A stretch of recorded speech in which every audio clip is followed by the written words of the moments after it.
Hello everyone. In our new series, Know Your Rubrics, today we are going to discuss three important rubrics that are very close in its meaning with each other.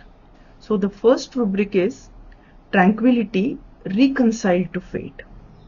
The second one is recognizing everything but move cannot in catalepsy. And the third rubric is content. So let's begin our discussion.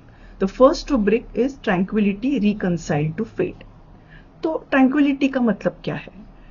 Tranquility means a state of peace and quiet. एक intense peace जिसे easily disturb नहीं किया जा सकता, एक शांत अवस्था. ध्यान में रखना चाहिए कि ये सब rubrics जो है, ये tranquility का rubric है, एक adaptation है. It is a pathological rubric. तो ये ट्रैंक्विलिटी की स्टेट ओरिजिनल स्टेट नहीं है. पेशेंट ने ये स्टेट पाई है. किसके बाद पाई है? रिकंसिलिएशन के बाद पाई है. So what is reconciliation? Reconciliation is समझौता. Being friendly again after some disagreement. तो पहले नाखुशी, अनहैप्पीनेस, डिसएग्रीमेंट था और उसके बाद फ्रेंडली हुआ है. तो दैट इज समझौता. तो समझौता करने के बाद ये ट्रैंक्विलिटी पाई है. तो समझौता कब करता है आदमी? कौन करता है? समझौता हारने वाला आदमी करता है. जैसे कि आप सोचिए कि एक कोई सिचुएशन है जो किसी को बहुत दिक्कत दे रही है, या कोई व्यक्ति है जिससे बहुत तकलीफ हो रही है, बन नहीं रहा है किसी का. तो पहले क्या रिएक्शन आती है? हम बदलाव लाने की कोशिश करते हैं, हम संबंध सुधारने की कोशिश करते हैं, तो उसमें बहुत प्रयास करते हैं. तो उस टाइम गुस्सा होता है, सैडनेस होता है, फ्रस्ट्रेशन होता है.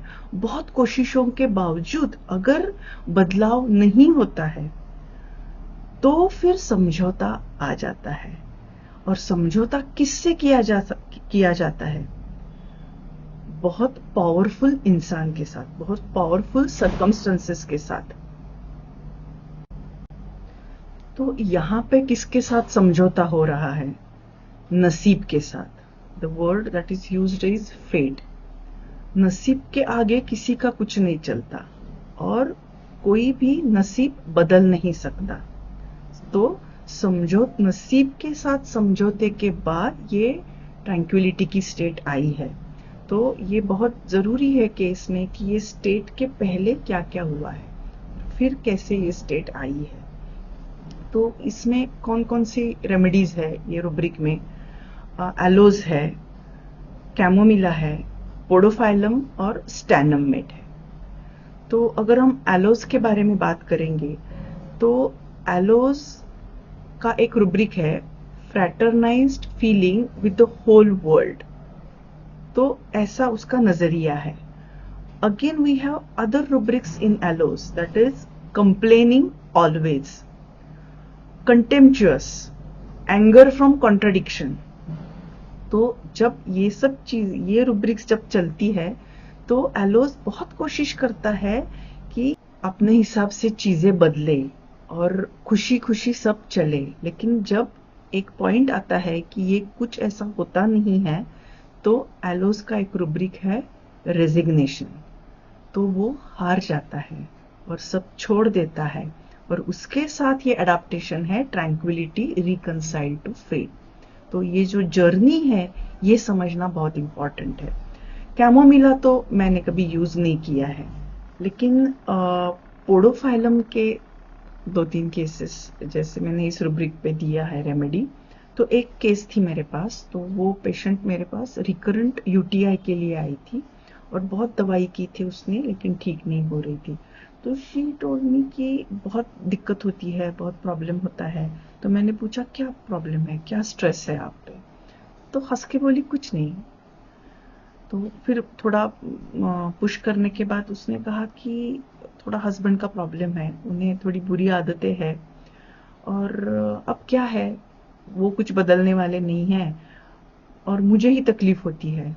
तो अब मैंने ध्यान देना छोड़ दिया है, मैं अपनी जिंदगी जी रही हूँ.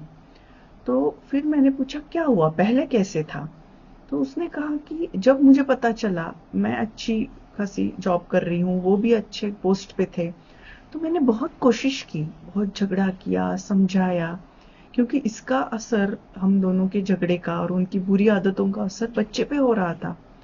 और बाकी लोगों को सोसाइटी में भी दिखता है ना, अच्छा नहीं लगता। इसलिए बहुत कोशिश की, बहुत समझाया, रिलेटिव्स को बताया, उनके घर वालों को बताया, कोई सेंटर में रखा था उनको, लेकिन कुछ भी जब फर्क नहीं हुआ तो मैं थक गई और मेरे प्रकृति पे उसका असर होने लगा। तो फिर मैंने छोड़ दिया। तो उसके बाद मेरे ध्यान में एक बात आ गई, अगर मैं ये बढ़ाऊंगी, अगर ऐसे ही चलता रहेगा तो इससे कुछ हासिल नहीं होगा। इसलिए फिर मैंने अभी जो जैसा है वैसे जी रही हूँ। तो लेकिन उसके सब ये कहने में बहुत दुख था, डिस्पेयर था, निराशा थी, और उसके साथ वो ट्रैंक्विलिटी उसने पाई थी। तो ये समझौते के बाद आई हुई ट्रैंक्विलिटी है।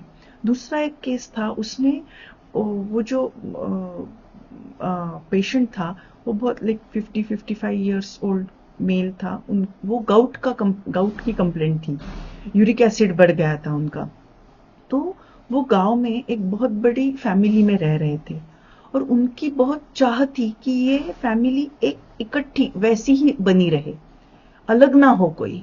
लेकिन जैसे 4 भाई थे तो धीरे धीरे वो अलग होने लगे, सबके विचार बदलने लगे। तो उनको बहुत बुरा लग रहा था और गुस्सा भी आ रहा था। इसलिए वो बहुत प्रयास भी कर रहे थे कि वो बड़े होने के नाते सभी चीजों की देखभाल करते थे, जिनको जो जरूरत है वो देते थे, लेकिन फिर भी वो धीरे धीरे अलग होने लगे और कोई उनकी बात सुनता नहीं था, ऐसे कुछ चलता था। तो बहुत गुस्सा आता था, तकलीफ होती थी और वो बार बार समझाते थे सबको। लेकिन धीरे धीरे उन्होंने कहा कि अब मैं समझ गया हूँ कि नहीं होगा, लेकिन मुझे बहुत बुरा लगता है, मेरा एक सपना था कि ऐसी ही फैमिली बनी रहे। तो ये है ट्रैंक्विलिटी रिकंसाइल्ड टू फेट। तो ये रूब्रिक हमने देखा। अभी नेक्स्ट वीडियो में बाकी के 2 रूब्रिक्स देखेंगे।